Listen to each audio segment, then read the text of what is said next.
and even more excited that we've got two wonderful guests today. We've got Dan Portick and we've got Paul from Javelin Content, and both got some fabulous stories, experience, and I believe some opportunities that could really change a lot of people's trajectory. So it's open. We depend on you. Feel free to share. With that, I'll turn it over to Dan first. Dan's been on the show before. Why don't you give us a quick update? And the word of the day is repurpose. So it'd be great to hear your first insights. Repurpose. So do you want a quick overview of who I am? Sure. Or sure. Okay. Yeah. So I've been in the ad business about 35, 40 years. I've had my own agency for 20, and recently, probably 10 years ago, not really recently, we created a company called BBS Film Productions, which I've been running. And then really recently, we started a podcast company, a division of BBS for podcast production and marketing as well. And we repurpose a lot of things in our world. Yep. Okay, well, that's great. And, what are you seeing the trend these days towards, podcast? I know that's a primary interest of yours. Sure. One of the big things right now are creating short form podcasts. You'll see it with some of the biggest podcasters out there. They do little 5-10 minute bits of information, and it's repurposed from some of their bigger shows, or they take it and put it into some of their larger shows at a later date. But they increase that.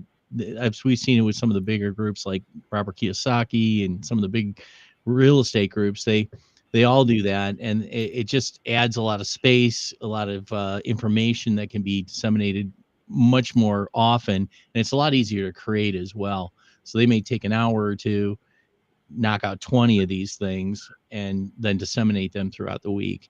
It just entices people to come on and listen to what they have to offer. Well, that's great. Well, Paul, I'm going to sign off and on. I think I'm the cause of the echo, but why don't you share a little bit about yourself, and I'll be right back. Yeah, thanks, Don. Yeah, I'm a father of two. I'm a family guy, right? I spent most of my career in the retail world. So for 15 very long years, I served people either in direct customer to customer interactions or from behind the scenes at a strategic level. Before I then got involved in an AI consultancy startup and a tech startup, and was part of my journey was to learn how to interact with people and build relationships at pace. And I learned the hard way that what you guys have just been talking about around repurposing, because I was running 4 LinkedIn accounts. I was trying to build a business on behalf of the owners, trying to get us in front of big C-suite enterprise businesses. And, kind of with no sales background, no marketing background, I put 25 million ARR in front of those guys on their pipeline. And I did it through podcasting, live streaming, video content, and repurposing, being very efficient with what we did. So much so that February of last year, I split off to build my own business and then a second business on the back of that. And we specialize exactly as you said, Dan, in kind of helping business owners be more efficient with the content that they've got. Because let's be honest, no business owner sets out and thinks I'm going to be nailing social media and podcasts because that's going to help me win business. Nobody ever thinks that. What they want to do is they want to get on with their business, and the podcasting and the videos are a means to an end. And, they've got to be able to concentrate on what their main job is. That's really hard for them to do sometimes. So it's all about that efficiency. And that's where repurposing really comes into its own. And just to echo something that you said there, Don, a lot of people now more than ever are concerned about their time. Time's finite. It's the one thing that we can't get more of.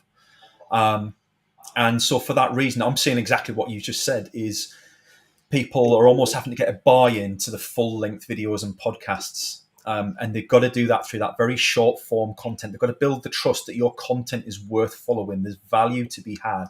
And so they've got to do that bit by bit. And it's only when they've seen 4, 5, 6 or more of your short clips do they actually think I'm now going to spend 30 minutes of my very valuable time listening to your podcast at 2 speed or 1.5 speed? But exactly that. You've got to earn that trust. You've got to add value, and you've got to build it from the start. And that's all the kinds of things that I talk to my clients about, with their anxiety of getting on video as well, because that's something that's a big hurdle for a lot of business owners to get over. Well, that's so important, what you just mentioned. I know there's a little bit of an echo, sorry. Because trust is the thing you can build in real time with real people having consistent, real conversations, right? You get to know somebody, trust somebody before you even have to introduce yourself if you choose to. I mean, what I found is about 20% of the audience comments, 80% of the audience just watches. And you don't know who that 80% is. Just to give you another fact, LinkedIn publishes participation. So there's approximately 1 billion people registered on LinkedIn. About 18% do anything in a week. Comment, like, do anything. 2% do any content. But I used to think, well, there's 80% who don't do anything, right? If you take the 18 and the 2. But what they found is 80% of all customers are in the 80% who you never see or hear. Because they're using that as, like you mentioned, the fact finding. And, you know, there's nothing like referrals. There's nothing like validation. And if you already have a happy client who trusts you and looks forward to doing business with you, then the key is introducing them to somebody who can bring as much or more value through you, makes you, them, and the other person better. And the key to this is leverage, right? Because, you know, right now, if everybody paired their channels, everybody would be sharing everybody's community. And what's cool about that is if we're in the same industry, doing pretty much the same thing, only about 20% of our connections are similar.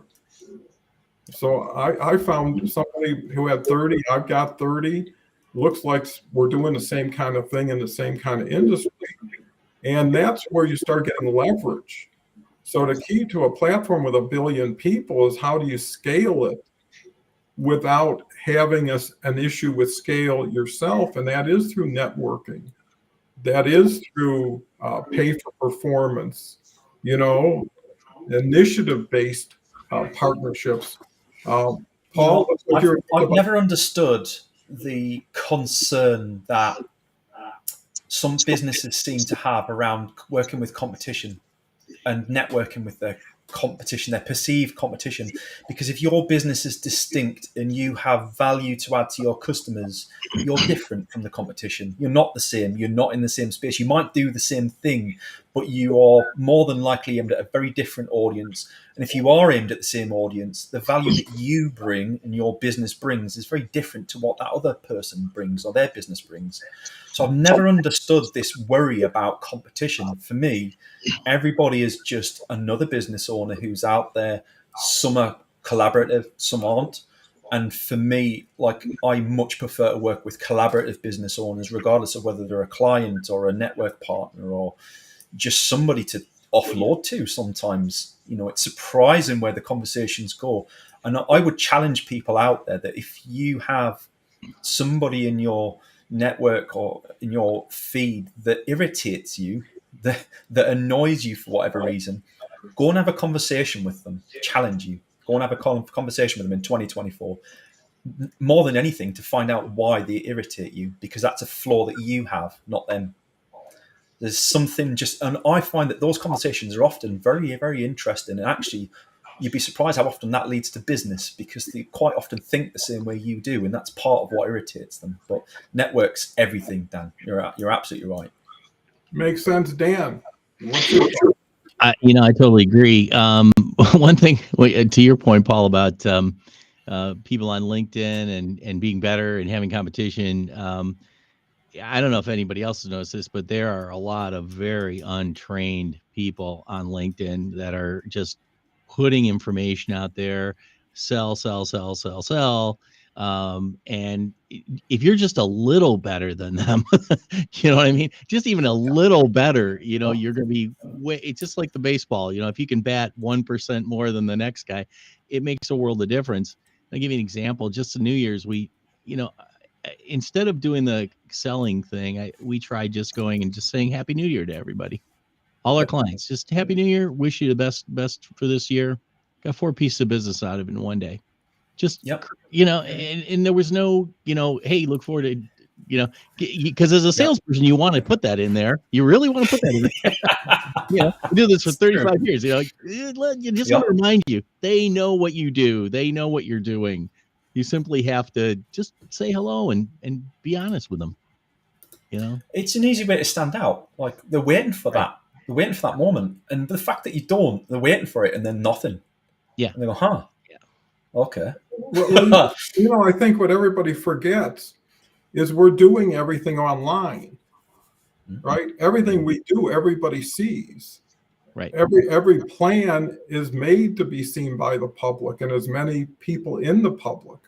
But when I think people major in the minors come from a scarcity and lack of confidence, because everything I've done, I've learned from somebody on LinkedIn. I came into LinkedIn totally not knowing anything and really not trying to bring as much legacy from where I've been into it. And I know how much more I'm going to learn, but here's the bigger thing. It's not the competition, it's the opportunity, right? Your slice of the pie is dependent on how big the pie is. And if there's more pie than anybody's taken a slice of, you actually want more people doing it to soften the market. Right. Out of 1 billion people registered again, there's only 36,000 newsletters. Reduce that to live streams. I've done one every day for almost 2 years, and I can't name you 10 or 15 that I think are worth going to, and that's a stretch. Right. Let's say I'm 10 times, 100 times wrong. You get 24 times the comments as organic video with a live stream.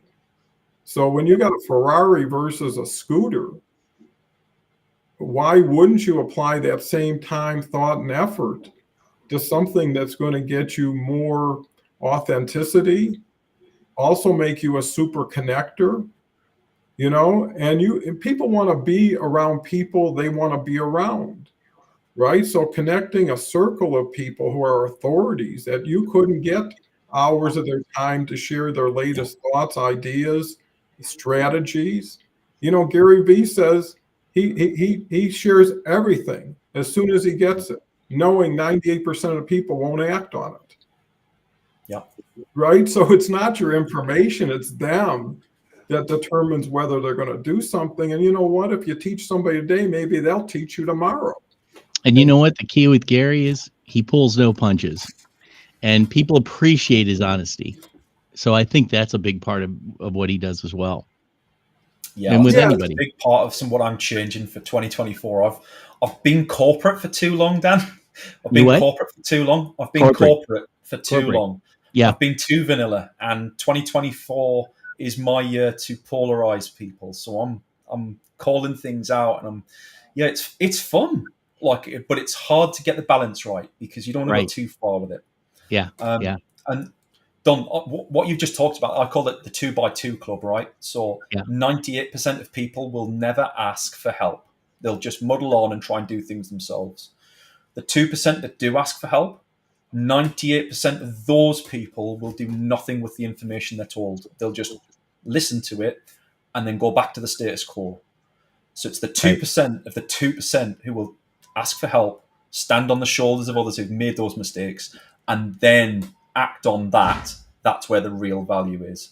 So if you want to be ahead in this game, it's easy to get ahead. You've just got to ask and listen and act. And it's the 2x2 club that just they're out there every day smashing out the park. I know, it's so true, because until you knock, do you know what is going to be behind the door and what's going to be open? And the more you knock and the more doors that open, the more that becomes the first act versus get close to the door and back off. or I'm not ready, I'm not strong enough, I'm not whatever enough, versus, hey, what do you got to lose? Right.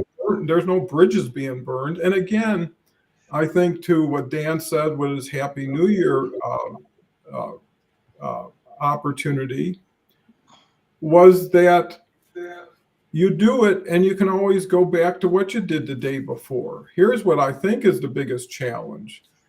People are afraid to admit what they have done or are doing isn't going to work. So they continue to defend it, they force it, then they start getting a little less integrity about it, and they've lost their soul over time and they haven't built a scalable, duplicatable business. I'm always looking, the secret to Tarzan was that he needed to catch another vine every time he jumped, right? He could swing all day long as he caught that vine. Right. I'm always looking to upsize, hey, let's trade this in on a better model. How do we make this run fast?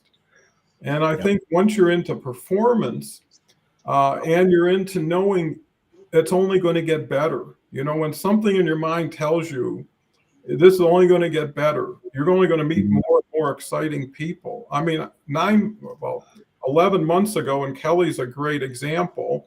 And let me just share who's in the audience, because without the audience, this show would never be what it is.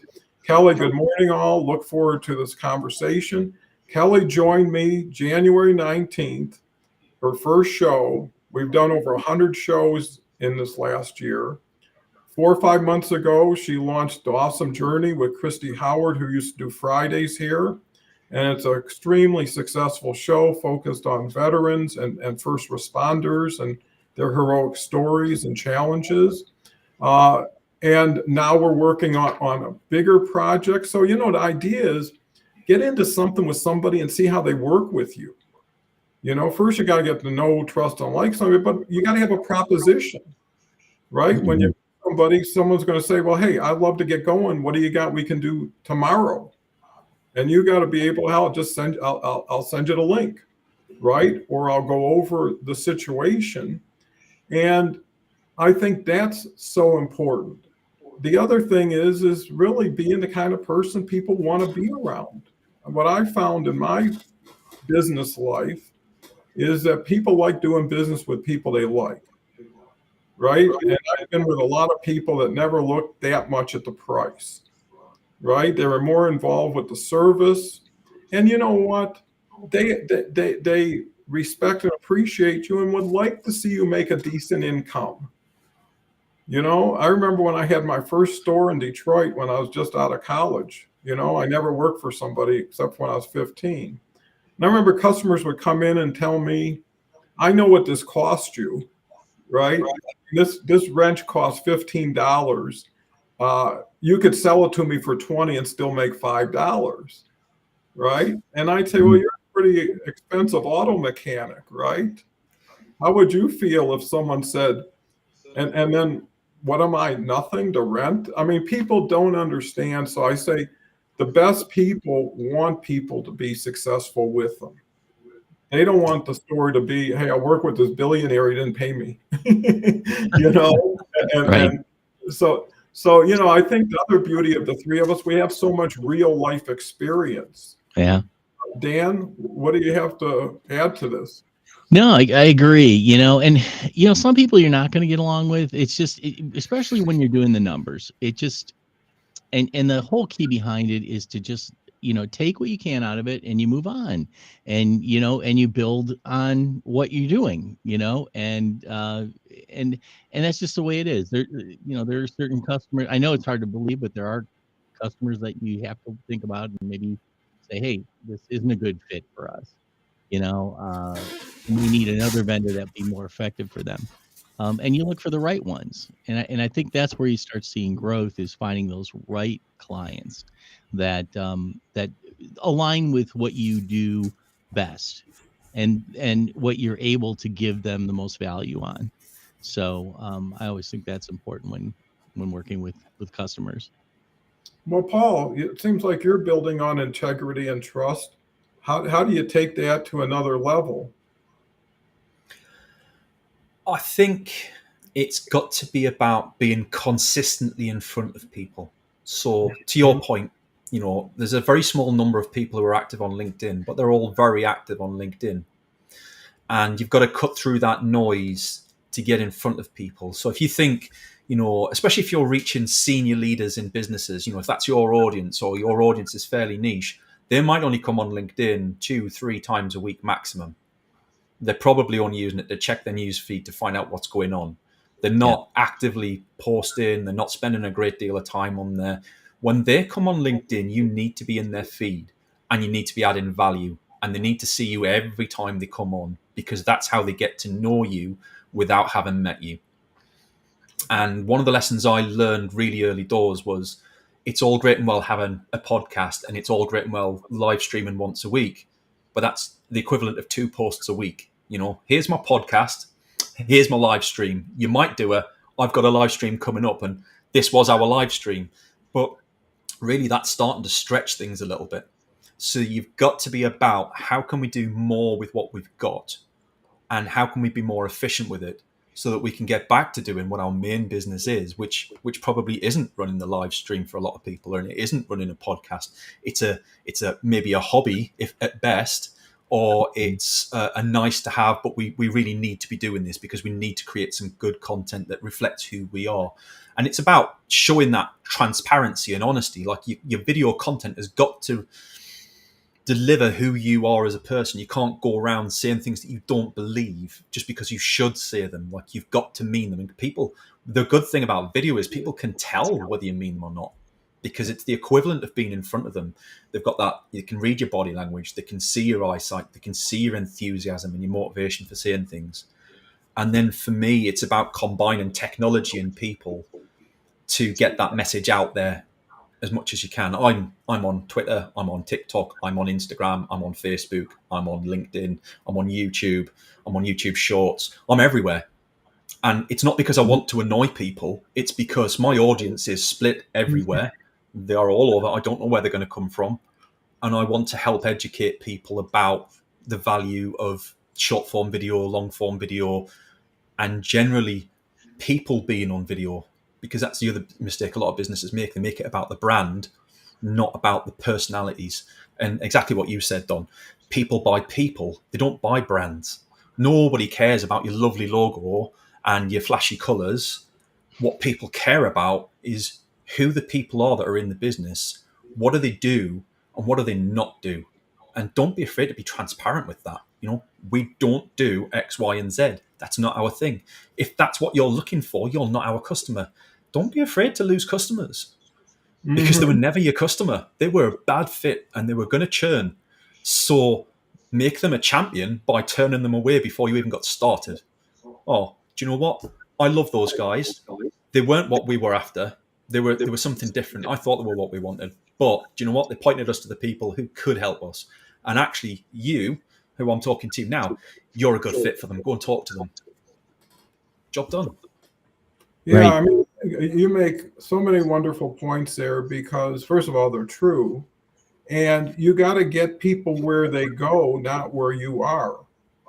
Yeah. So even if you take LinkedIn, I do a poll every day. I do a newsletter every day. I do a live stream every day.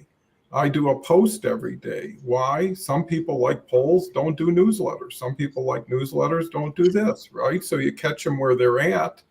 And all you do is repeat the same message 5 times that day, because to your point, Paul, what I found, people they come onto LinkedIn, they think it's a lottery. The more connections I can pick up, the more chances one of them might show up and give me something or reach out to me. And that's the passive, unproactive approach. And most people do that, and then they go for vanity numbers. Oh, I got 80,000 connections. All you're doing is fattening up your feed to make it irrelevant, because you get crowded out. LinkedIn starts thinking everybody who's responding and connecting to you is relevant. They start matching you up with more irrelevant people. Now you just created disruption and dissonance, and now you're hurting cats. Versus being a boutique shop, which you are. How many people on your staff? That makes you a boutique player, right? It's just like having a little piano bar with 20 tables versus trying to get an arena. But if what we're trying to do is share relevant thought with each other on a knowledge share basis, you only need 10, 12 people commenting because they're the ones serving up the softballs for us to hit.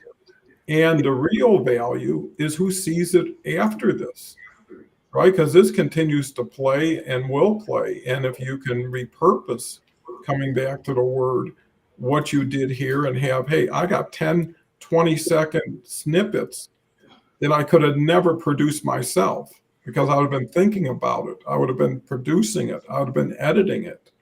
But if someone gets you excited and you go off on something you never planned, and to your point, people see your emotion, people see your excitement, your confidence. You know, they always say it's your words that sell. I mean, it's your music that sells, not your words, right? If you're excited, jumping up and down, you could be talking a nursery rhyme and people will be interested. And if you're mumbling and stumbling, a whole different thing. Before we turn it over, let's get Nita's here, loving the conversation, guys. Quite interesting. Carrie's here, who's always here, talking about jokes. He's a joker. Renadeb from India here is every day. Good morning. Great to see you. Kelly is a big proponent of not using the pitch slap, you know, which is getting connected to somebody, and all of a sudden they tell you how to get 300,000 leads in a day. Dennis is our poet laureate here. Agreed live stream is so much better than dead stream to get you ahead. Beverly, who's been doing Tuesdays every Tuesday, wonderful therapist and coach up in Montreal. Good morning. Looking forward to this one for sure. Beverly comes back, and Beverly is starting her live stream. She got a very successful podcast she's been doing for a long time and has been integral in building what we have here. Good point, Don. You can't keep holding on, particularly in today's world. We move very quickly. It's all about growth and change. Sooner the better, faster the better. Agree to get ahead this year. We need to use our head. Happy 2024. Let's all have and enjoy more. Here's another one. I was doing things on my own and was stuck and then found someone to help. And now I have the momentum to get going to find work now. Good for you, Carrie. You know, and just being part of these communities and being seen, because you get top of mind awareness, and pretty soon someone says, well, that might be something Carrie could do, right? Or something I could share with Carrie to help them get that. So just by participating over time in the audience, you get just as much visibility as the people on the stage. Dennis comes back with, agree, being nice is more important than the price. Dennis has had a heating and cooling business for 44 years. You got to give him credit for staying in business that long. Linda's here, one of the finest people. Good morning, guys, and all interested in being willing to see. Many are finding more ways to make streams of income, and some surprised being a country girl looking to see what needs next. Great word for all to think of. Thank you, Linda. Renata comes back with repurpose means the act of adapting, modifying, or transforming something for a new or different purpose than its original one. Thank you, Renata. And here we got Harvey. So great to see you. Hi, great to be here today. Fantastic to hear some insights into repurposing. Had to make a comment via YouTube just as well. You were repurposed. And you know, that's the cool thing about live. Some things work sometimes, some things work other times, not very much works all the time.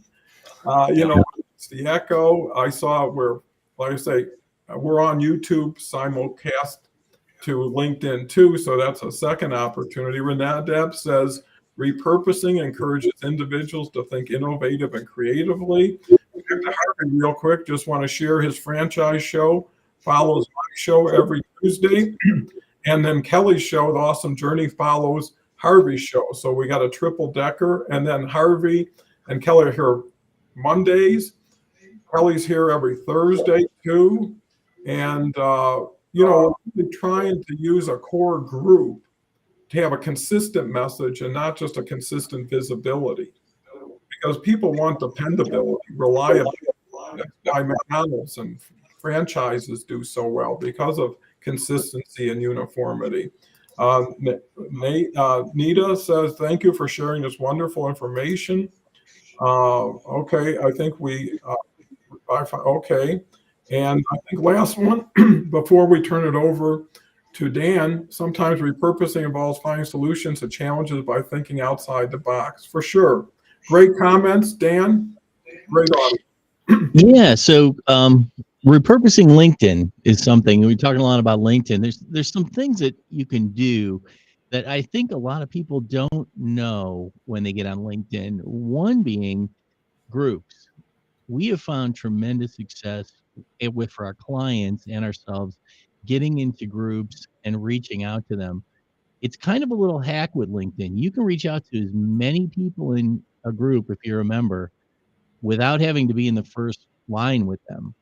And you can do it one time. You can send out an invitation. So we'll find groups that match what we're doing, and we can go in there many times and deal with the people we want and create an interaction that way, so you get more bang for the buck with that end of things. So and there's a lot of other little things in LinkedIn that if you do a little studying, you can repurpose their ideas and really use them for more than just like contacting people on the one-to-one on the one level.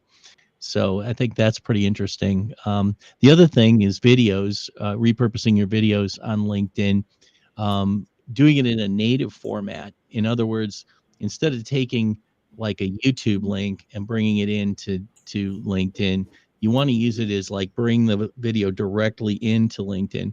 LinkedIn thinks if you bring in a link, they're gonna click on it. You're going outside of their platform, and what you want to do is if you have it in their platform and on their platform, you're keeping them there. So they're going to start, their algorithms are going to keep that, higher in the search when people are looking for things. Well, I think with that, one thing about LinkedIn, you get same day numbers, right? You do something in the morning, you're going to get your numbers. Yeah.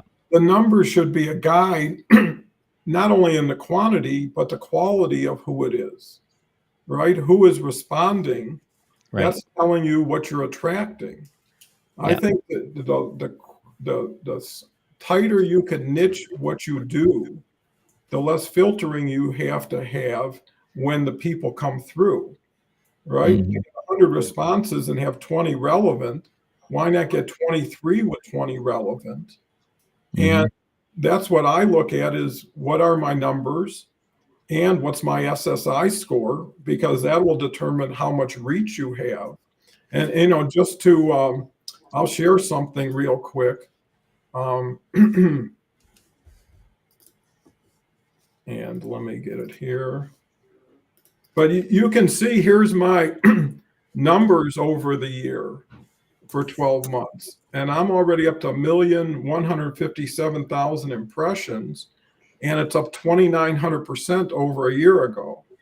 Mm-hmm. So, obviously I'm not bothering people. I'm attracting more people.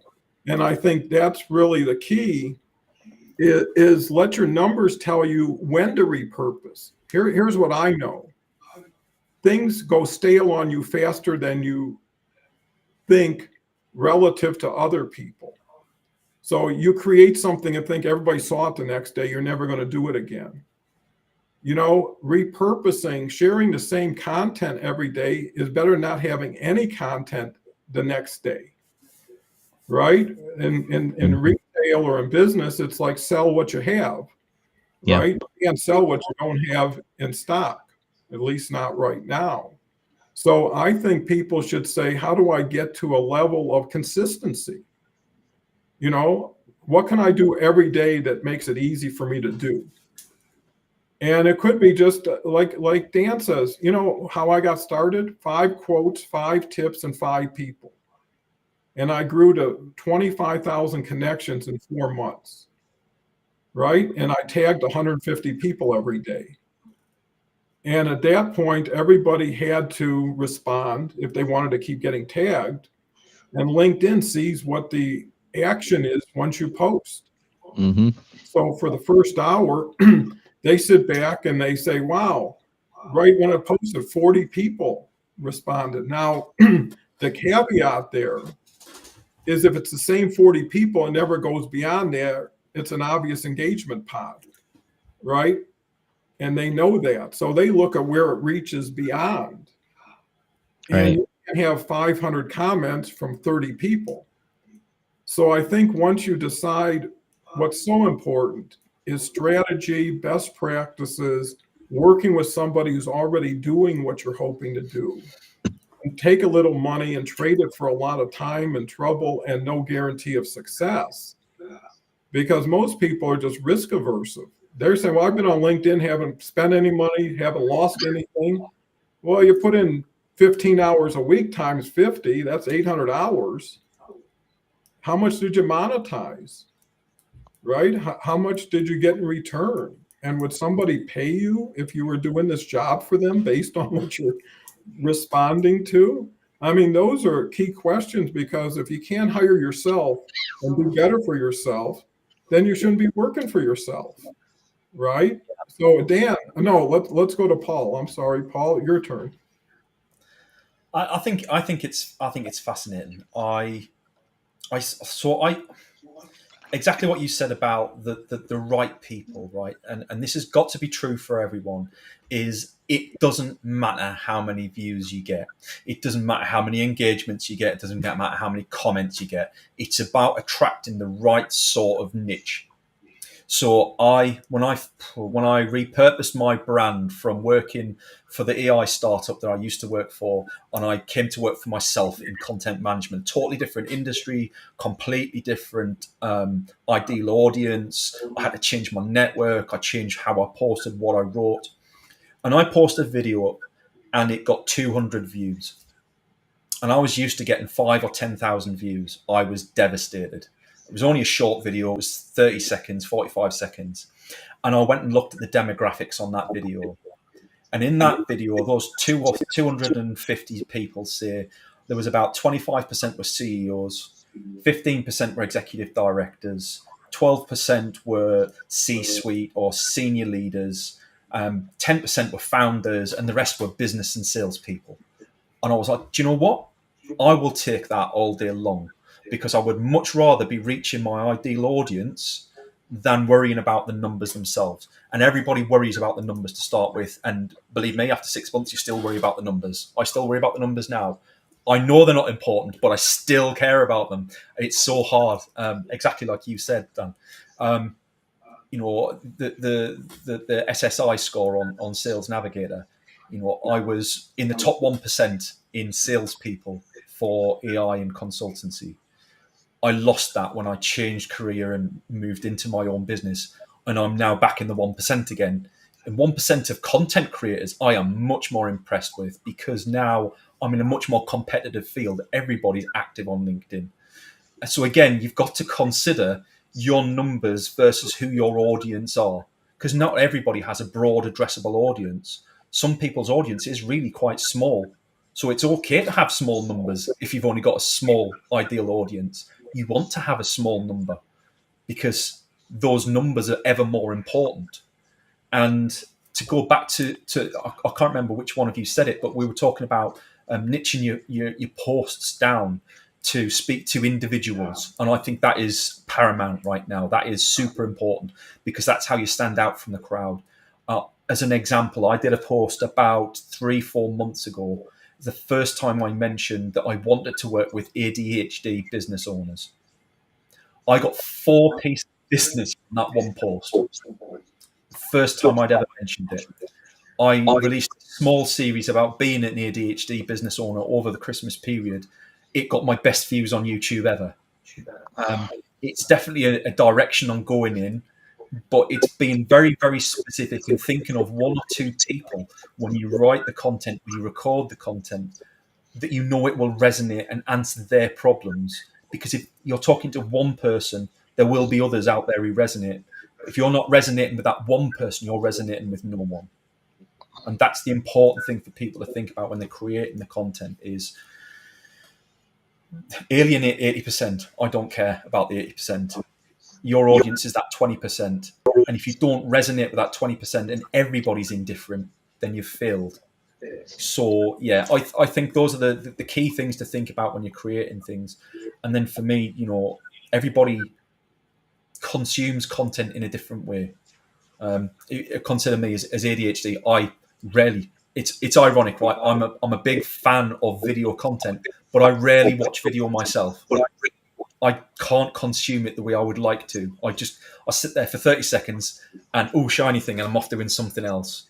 So for me, audio content is much more powerful, and I will happily sit there with a podcast on audio and listen to it while I'm working. So that's why it's important to repurpose, because it's not just about filling the space and being out there all the time. It's about giving people the opportunity to hear your message in different forms, in different styles, in different ways that resonate with them, not with how you think it should resonate. Dan, what's your thoughts? That was beautiful. Yeah, I agree with you, and I see that in the podcast world, our podcast division. We get people come in and say, what's the goal of your podcast? They'll say, I want lots of followers because I'm going to make my money on followers, and they may not. That's great. It's a long game when you do that, but we're seeing a trend where some of our biggest clients right now may only have 500 or 1,000 followers, but they may be the top architects in the world. They come to the show every time. One of our people, they are building facade engineers, and they bring on their show is engineers. I mean, not engineers, architects, and they all talk, and they all know each other, and they all buy from him. But they come on the show as guests. That is a trend, I guess. Think about that audience that you want. You may not want to be the Joe Rogan of the world, because it takes a long time and you need at least 15,000 people to really start seeing any money out of it, subscribers. But on the other end of it, if you're a business and you're doing it, like we have a podcast that we do in addition to what we're doing, we bring people on our podcast. Many of them become customers because they like coming on podcast. They need to see what they're all about. It's a great way to do it, and also highlight their service as well. So it's kind of like a win-win. Well, I've always been a bigger fan of showing than telling. And Right. There's nothing like experiencing, Mm-hmm. right? So it's easy to bring somebody on a show like this who typically is a little intimidated by live, by video, by all this stuff, because a little bit self-conscious. But once they get into the swing of things, they love it. And when you can have someone experience something for the first time that they love based on the experience, not be told what it's going to be and how it's going to be, and because that's just kind of like, I hear it, but I don't feel it. And everybody's going to do the best they can for themselves, I believe, right? So if they see something better and they're looking for something better, they're going to start engaging in it. And it could be in the audience, it could be on the show. Carl, great example, joined up here a couple months ago. Started a collaboration group for just live stream speakers. So we meet every other Thursday and we go over what'd you learn, what'd you do, what can we all get out of this, right? Like a bunch of comics explaining, I just went to this gig and here was the audience. And if you're going there, here's what to expect. But what's so important is, I say, Harvey got there in 5 or 6 months just by accident. Carl joined for the purpose of getting there.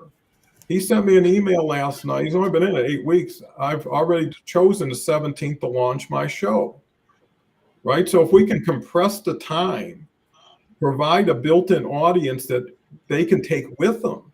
See, that's the beauty. Show up here, earn the trust of the audience. So many speakers come here and think they're doing somebody a favor, and everybody here knows each other intimately every day, and they don't know where this guy came from and why he thinks he's so valuable. Versus meet people where they are. If people are getting overwhelmed with pitches and with scammy, slimy sales approaches, the default would be kinder, be more empathetic, be more caring. They say no one cares how much no one cares how much you know until they know how much you care, right? A little humility, a little being humble, a little, I know where you're at. I was just there, and here's what happened.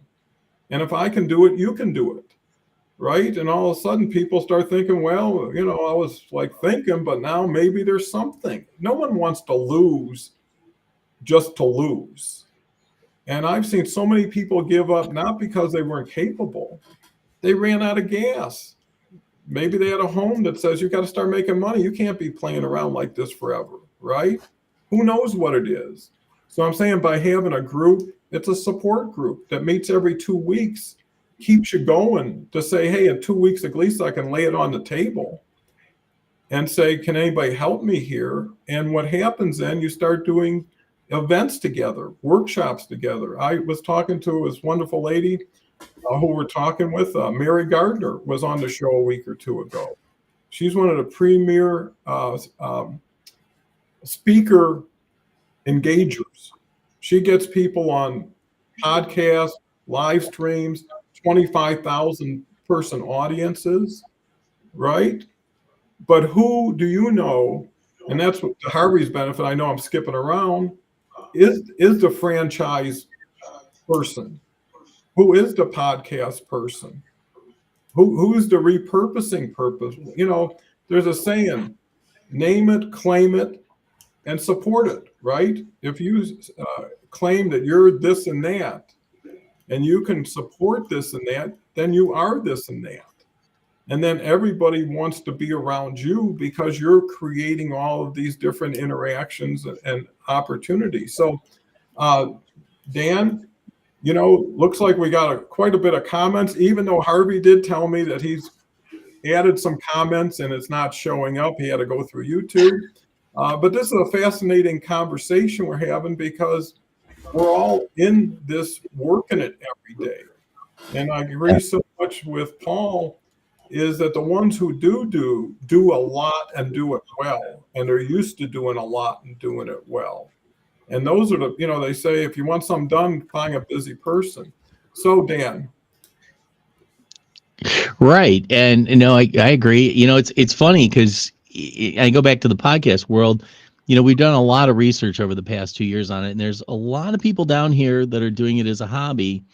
And then there's these groups up here that are just nailing it. I mean, and there's, you know, 40, 50, $60,000 a month in advertising just for their podcasts, but there's no one here.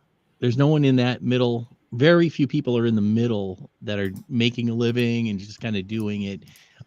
It's real interesting to see that, you know, is, you know, so, you know, people are either down here or way up there, you know, in that process, which I thought was kind of interesting. Well, and I think people have to understand the elephant in the room is LinkedIn. So Right. everything you do, LinkedIn knows what you're doing, how you're doing it. There's not a lot that they can't, you don't do that much that they can't keep up with especially with Microsoft behind them. So the key is what are you doing to serve them? Because that's where they reward you is organic reach, right? So, you know, and I was talking, I forget the gentleman, but every time you use a LinkedIn tool, it gives you credit, right? So if you're doing live streaming, you're doing polls, you're sharing more and more of their tools. Their whole goal is to keep more and more people on LinkedIn, interacting, spending time, because that's where they get their marketing dollars, right? Is through advertising or Sales Navigator or whatever tools they have. So the key is eventually, once you can become more and more on their side, they have a vested interest in helping you do more and more on your side. And to give you an example, you know, I was a big e-marketplace player. You know, I was one of the first 6 companies to be invited to Walmart's private marketplace. And we were only 6 companies for 2 years before they opened it to the public. And one was Wayfair and a few other companies. But what I found is when I went to them and say, what's your biggest challenge? I already had scale in place and they already had a problem in place, right? So for me to say, hey, I can move this stuff for you, or I go to manufacturing, you know, things where they'd be a buyout and they had to get rid of the inventory, or something wasn't right and they needed to off it to someplace like eBay. So The key thing is getting something that's already scalable and allow yourself to figure how to use scale. And the best way to scale is through collaboration. It is not hiring a bunch of people, buying a bunch of this, because now you got an overhead, right? Oh, yeah. You get one payable and you hire a payable person, and now you got to make $1,500, which means you got to sell 7 or whatever it is just to pay that person. And then you add something else, and all you're doing is ratcheting up costs with sales and not getting any profitability. Yeah. And I think just in time, pay for performance. And, if you're good, be good, stay good, right? And continue to do that. What I love about it is marketing is the toughest thing for most people. Delivering the service isn't that tough. So if you can get a funnel going through somebody else with someone else and do it on a 90-day trial, right? And see what that can happen, because if you succeed at that, you can add another piece to the puzzle, and before you know it, you're a hub for people who have valued services. And in a sense, what you do is create a marketplace and visibility. And I think that's really where you want to be, is coming from a billion down, not from one up. Because one up is like catch something here, catch something there, and before you know it, my year's up. So we're coming up on 51 minutes, Paul. This is your first show. What have you gained as far as experience? I think for me, it's been interesting to see the impacts of more regular live streams, because I've always been a big fan of doing it once a week, and I've leveraged that successfully, and I know the power of just doing it once per week. And it's impressive to see somebody doing that day in, day out, and the impacts that can have. And I think the lessons are out there for all of us, right? It is, you get out what you put in. People are afraid to press go on things. They're afraid to put things at risk, exactly as you said, Don. It is about taking that risk, putting yourself out there. You're already a business owner. What else have you got to lose? What else have you got to lose? But find a way of doing it efficiently, because you can't let it also distract you from the purpose of your business. If your business is the live stream, if it is the podcast, fantastic. Double down on it, do it more.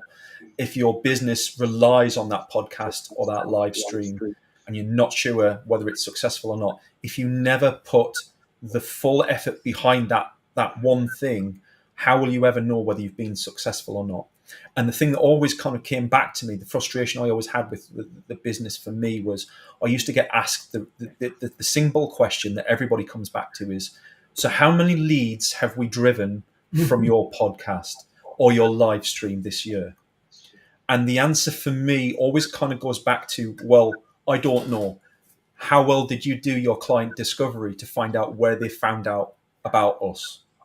Because that's the important thing. If you want to find out how important your live stream or your video is to you as a business, you need to attribute your customers correctly. And it's not a drop-down box that says, where did you hear about us? Was it the website? Was it word of mouth? Was it a friend? And who was the friend? Like, you've got to let them free type in that text box to say, do you know what? I remember seeing you on LinkedIn 6 months ago, and I saw one of your live streams. And then yesterday I had the exact problem that you solved, and I found myself on your website.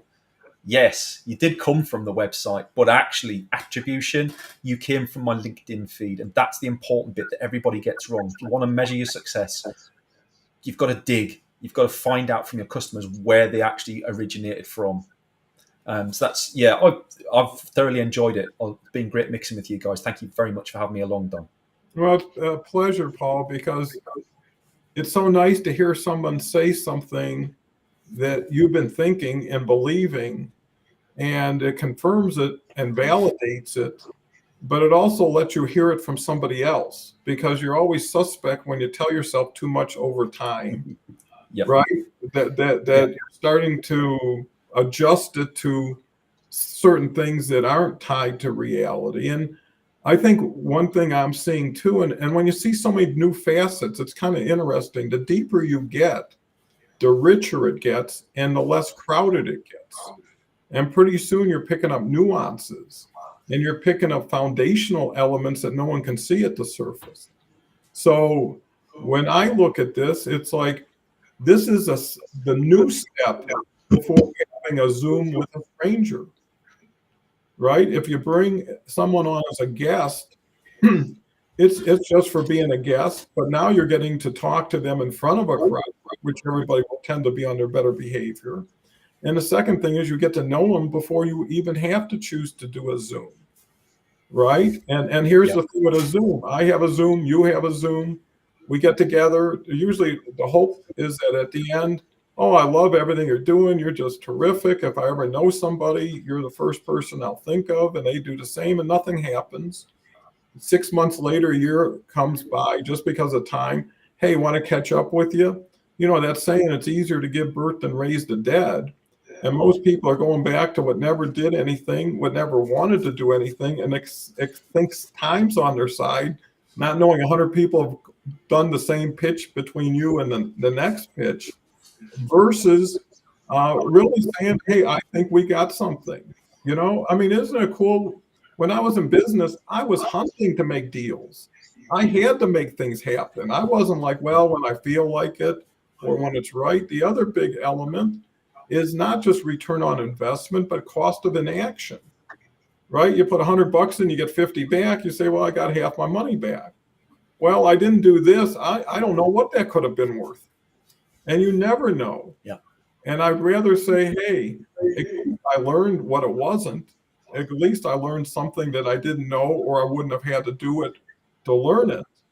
And you give yourself credit, because you got to learn before you can earn.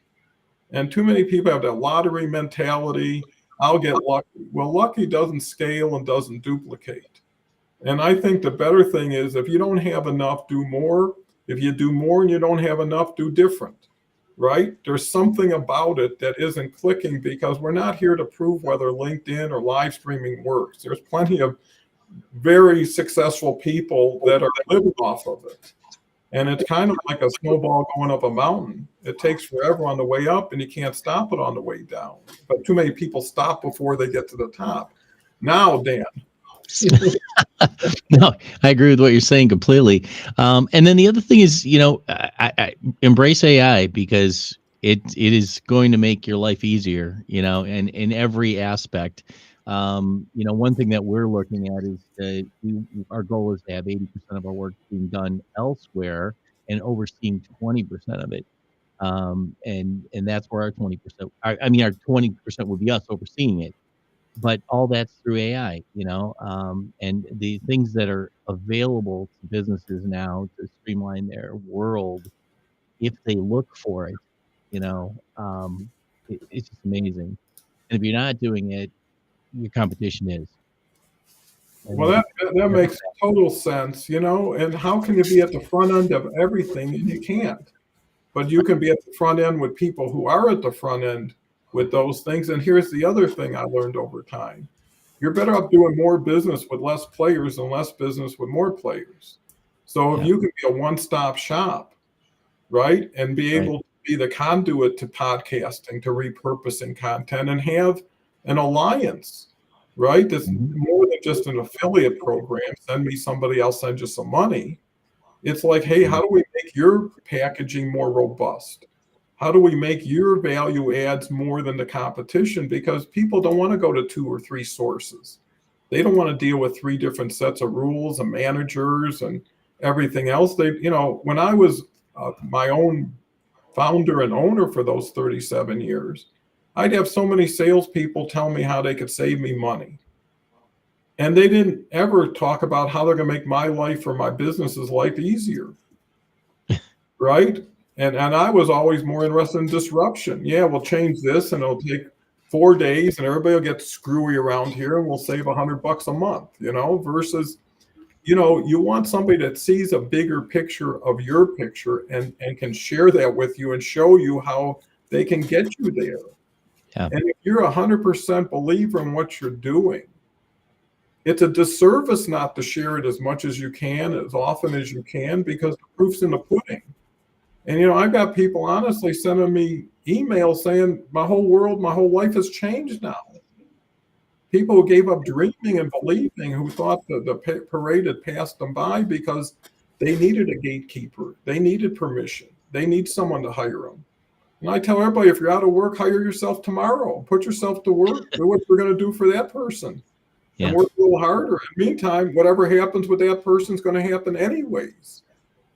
So I think, you got to start with where you are, with what you got, and build from there. They say start before you're ready, because you're never ready. So I can keep throwing out all kinds of stuff.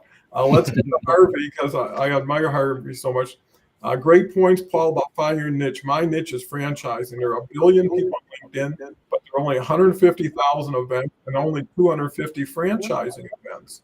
And I think that's so perfect, because it relates to Dan saying, nobody loves groups and likes groups. Why? Because they don't have a strategy, right? They walk into a group, they share a post that had nothing to do with the group, but they're sharing it, and they get nothing. They do that 4 or 5 times, and they say groups don't work, and they don't. That's the way you work them.